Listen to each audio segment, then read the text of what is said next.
In Indigenous Japan, we love our surveys, we love our stats, and sometimes it makes me wonder, like, how do you come up with an idea for your survey? Like, where's your brain at? Because they did a survey on whose poop smell are you worried about more. So are you more worried about when you go into the toilet and you make a poop smell? You're worried about that being very stinky. Or are you more worried about other people's poop smell maybe lingering in the toilet uh, when you go in after them, or maybe even, it's a side by side situation? 54.8% of people in Japan, this is a 400-person survey, 50% men, 50% women. 54.8% were concerned about their own smell, and 20 to 40-year-old men were sort of the most, I don't know what you would say, serious, concerned about their own smell. They answered that they were always concerned with their own smell. 71.8% of people were bothered by the smell when entering a toilet.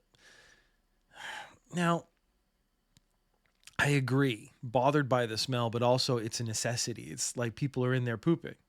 So if a place is going to smell, I've always had this thing about farting. So you're in a public toilet. If you're a man, you're at a urinal, let's say. And part of the process is sometimes you have to fart. And farts are sonorous. And they announce their presence sometimes. So is it socially acceptable to fart loudly in a public toilet when someone else is there? Because my feeling is it would be acceptable to fart and everyone laughs. But I've noticed that when I'm in a public toilet and someone else is in the public toilet with me, I don't want to fart. I don't want to announce to the world that I have bodily functions. And this is kind of what this survey is looking into. It's like, these are things we have to do. You have to poop. I just want to get that message out there. You have to poop. You have no choice. 59.3% said they held the poop as long as possible. They tried not to poop in public. 54% of women were not comfortable pooping at all in public if possible. So they would try to never poop in public. 38.1% of men don't want to sit on the toilet seat while they're out. Now, my thought when I saw this survey was like, how would you come to the conclusion, or how would you have the idea to conduct this survey? I wouldn't be like, of all the things we need to survey in the world, of all the ideas and thoughts that exist in the world, which one do we want to explore the most? We want to explore, are you concerned about your poop smell? Are you concerned about pooping? How does poop, again, it's a necessity. It's a thing. Maybe this is something we should talk about more. But it turns out that this is a pharmaceutical company and they produce a pill, and the pill will reduce the smell of your poop. Now, I wouldn't pay money for that. But if you are one of the 54.8% of people who are always concerned with the smell of your poop, and I'm assuming in public, because I get at home, I would turn the fan on and not really think about it. You could buy this product. So it was really just like a survey to open the door towards a conversation, towards a sales pitch, which is not disingenuous, but it kind of puts a little bit like, of course, on it at the end.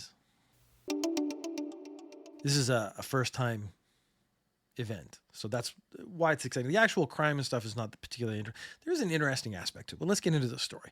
China gives 3 people suspended prison sentences for running what is considered to be the largest Japanese anime piracy website. It was accessed 300 million times over 2 years. It was shut down last year. There's a group called Coda, and they basically gathered all the information. They brought it to the Chinese government, and they said, these are the people, let's prosecute them. And the Chinese government did. There's a lot of back and forth sort of hate between China and Japan. And so these stories where they work together, I find that kind of inspiring, because it means that, yes, there is an ability to move forward.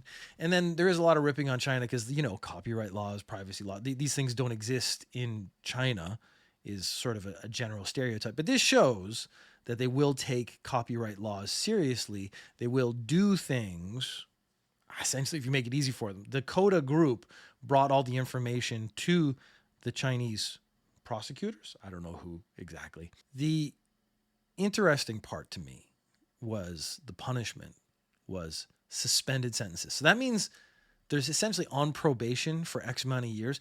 China, in my mind, when it prosecutes, when it finds you guilty of a crime, is not a kind, gentle country to be prosecuted in. Like, the punishments are harsh.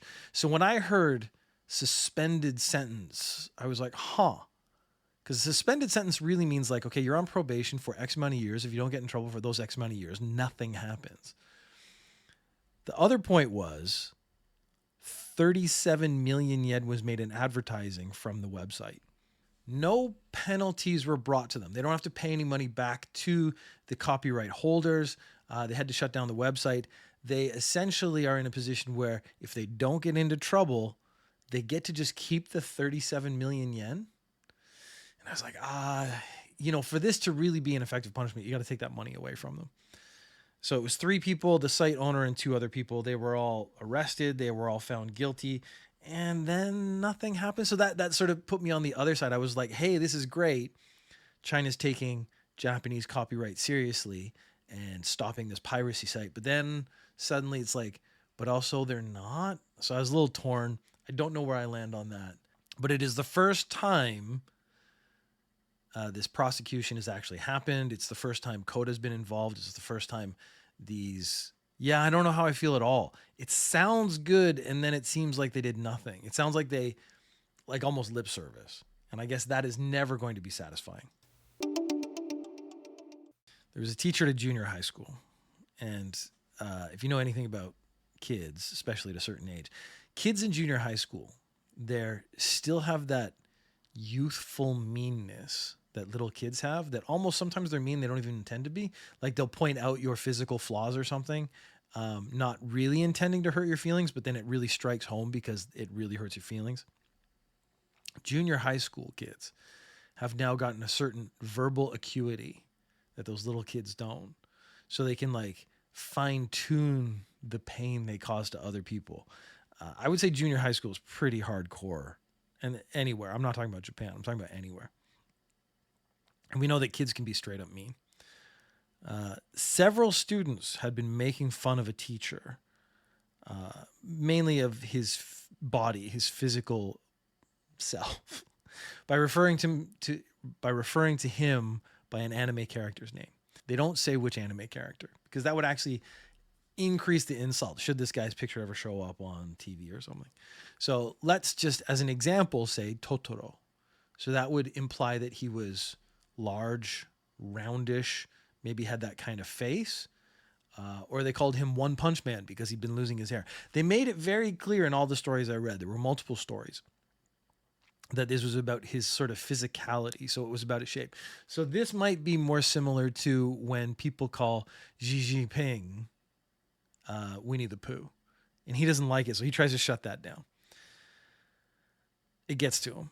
And that's the problem. Like, that's actually the problem. If you're going to be a junior high school teacher, you can't let this stuff get to you. So let's give you an example, a real life example from my own experience. I was teaching about 12, 13-year-old girls in this class. It was like my second year in Japan. And I had at that point started to lose my hair. I had what you might call a severe widow's peak. Let's just give you a sense of the physicality. For if you're listening to the audio version, there's a reason I wear hats all the time. It's because I'm not proud of my hair. So this girl walks up to the board. She goes, "You are M." I was like, I don't know what that means. And being a teacher, I was like, I want to understand what you're saying. I care about what you're saying. What you're saying means something to me. I want to, like, foster the relationship between the two of us. So she goes up to the whiteboard and she puts an M on the whiteboard. She goes, "You are M." I'm like, I still don't understand. And then she draws a little eye under each widow's peak and a nose and a mouth. She says, "You are M." Now, she thought, because she was being a really mean 13-year-old girl, that she was going to tear away, because, like, men are obviously very self-conscious about losing their hair. This is a very hurtful thing I'm doing. I'm going to break him. I started laughing. I started laughing so hard because I'd this came out of left field for me. I had no idea what she was talking about. I was like, that was a wicked insult. Good job, young lady. And that actually kind of broke her. She didn't get the reaction she wanted. I actually was like really impressed by the work she put into it, that she was kind of like deflated. Didn't show up to class very much after that, if I'm being honest. So these students were referring to this teacher by an anime character name. So I'm going to go with Totoro, even though that I don't know that's the name, but it gives you a sense like, hey, they're going, hey, Totoro sensei, ha ha ha, Totoro sensei. And then 2 years, dude's like, I had enough. So he grabs the student by the waist and then throws him to the ground. Now, there have been multiple stories with varying amounts of details. Another story I read said, grabbed the kid by the shirt, shoved him and punched him in the torso and head. Now, the kid had some bruising, and they say it took a week to heal. He wasn't like hospitalized or anything. But this is an adult Totoro-sized man beating up a high school kid. And it turns out May 2023, he put a student in a headlock. Now, one story said a student. Another story I read said the same student. So this is the second time potentially he's attacked this student. He apologized. He says, look, I lost it. And I beat up a little kid. And he got a 1/10 pay cut for 3 months. Again, this is another story. I'm torn. You have a teacher the kid's words got to him so much he physically assaulted a kid. I feel sympathy on both sides.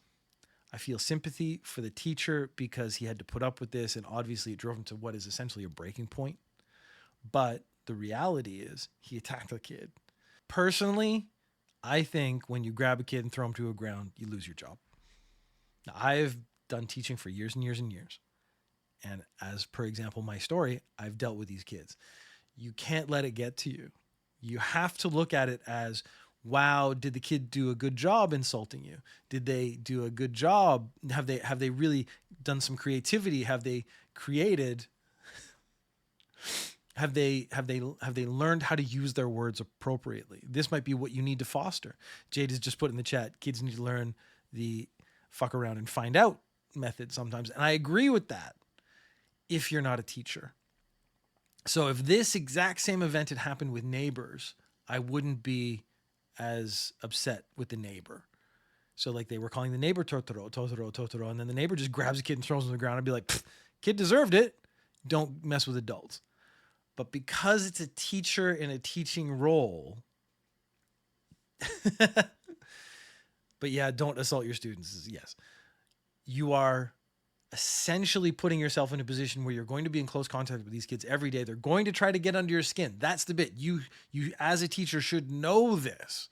And if you know they're going to try to get under your skin, you can't let them do it, because that's what real success is they come at you again and again and again, like waves of I'm not, it's like, but I think there's an erosion metaphor in there. If I do that, waves on a cliff, it doesn't work out because the waves always win.